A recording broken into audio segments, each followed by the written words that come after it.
Salut Alors tout de suite je me tourne vers mon invité unique, pour son blême hachement unique, mais hachement grave. Il s'agit de Bob Toison, dit Bobby, récemment élu à l'Académie française. C'est sûr, Franck.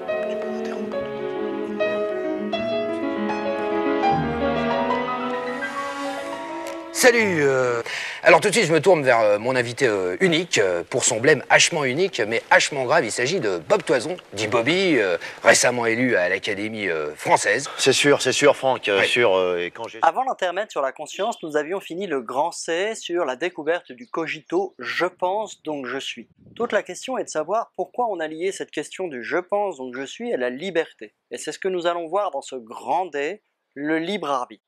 Reprenons deux étapes de la découverte du cogito. La première étape de la découverte du cogito, c'est la mise en doute de toutes les connaissances.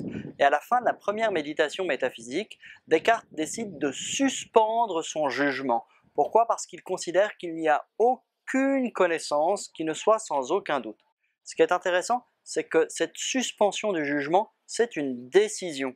Il n'a pas passé strictement toutes les connaissances en revue. Il est arrivé à un point où il se dit « Ok, toutes les connaissances que j'ai passées en revue, eh bien il n'y en a aucune qui ne satisfait à ce que je veux comme certitude.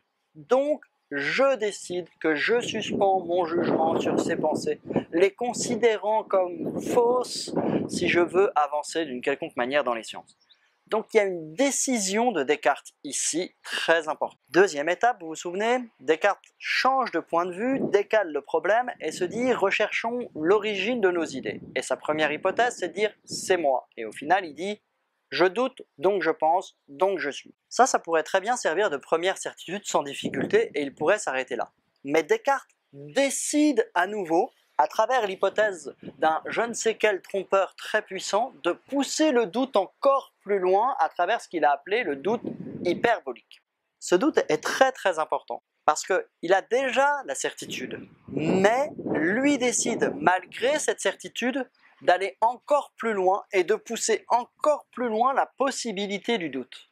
Et c'est seulement une fois que ce doute est absolu qu'il en vient à la conclusion que même si le doute est absolu, il faut qu'il doute, donc il est.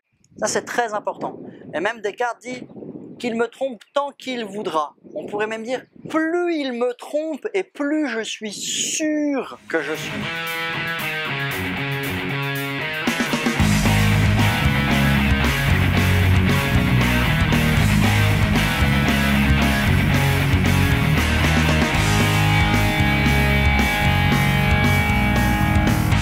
Plus il me trompe, plus je décide de douter, plus je fais l'expérience, l'épreuve de moi en train de douter, plus je suis sûr que je suis en activité, donc que je suis. Ça veut dire une chose très importante. Ça veut dire que le jugement « je pense donc je suis », il a des conditions rationnelles. Si on y réfléchit, la moindre activité nous permet de poser notre existence.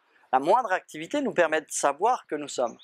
Mais ce lien rationnel ne suffit pas à poser un jugement. La simple logique, la simple cohérence, la simple vérité n'est pas une contrainte sur notre capacité à juger. Au fond, pour juger, il y a deux choses.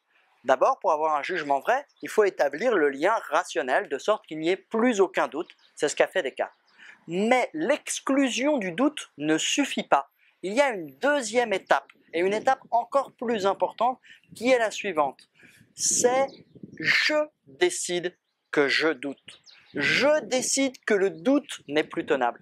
Autrement dit, ce n'est pas simplement une affaire de raison, c'est aussi une affaire de décision, de volonté. La cause efficiente du jugement, c'est notre volonté, et cette volonté, cette capacité à douter montre qu'elle est libre, que rien ne peut la contraindre absolument.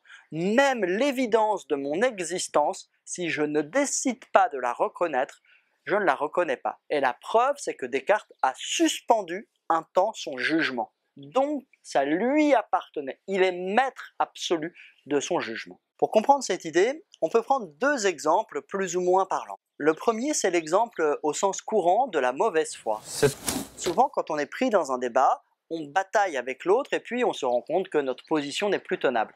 Pourtant, nos passions ne veulent pas reconnaître que nous avons tort. Alors au lieu de céder, on tient la position même si on sait que ça n'a plus grand sens, même si on sait que nous nous trompons. Nos passions nous poussent, peut-être par orgueil, par fierté, à ne pas reconnaître que nous avons tort. Mais en refusant de reconnaître que nous avons tort, en continuant à tenir ce jugement malgré l'évidence qui s'impose progressivement, ça montre que le jugement n'est pas contraint par la rationalité. Ça montre que nos passions peuvent agir sur ces jugements. Et si nos passions peuvent agir autant que la raison, il y a plusieurs influences, et c'est moi seul qui vais décider à quel moment je pourrai ou non poser le jugement. Cela dépend de ma stricte liberté. Ni mes passions ne peuvent m'imposer absolument un jugement, ni la raison ne peut absolument imposer un jugement. Je suis le maître absolu de ma volonté. Le deuxième exemple, il nous est donné par Descartes lui-même. Il estime que nous sommes responsables de nos erreurs.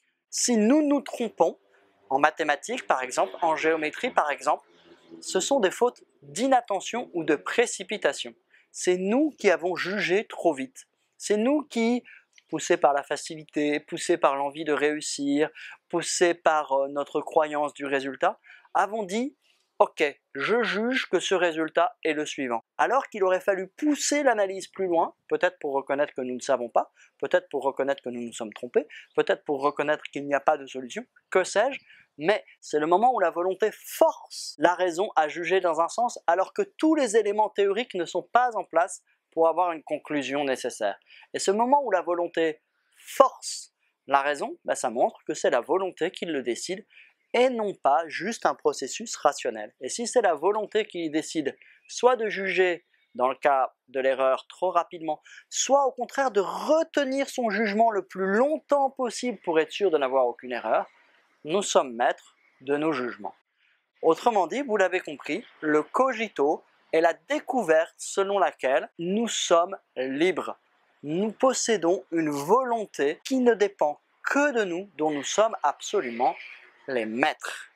Quelles sont les conséquences qu'on peut tirer de cela? Ce sera notre deuxième temps. Ok, quant à nous, on se retrouve la semaine prochaine avec un spécial Histoire ancienne. Voilà, bonsoir, salut. Salut, merci. Salut. Over sympa de ta part.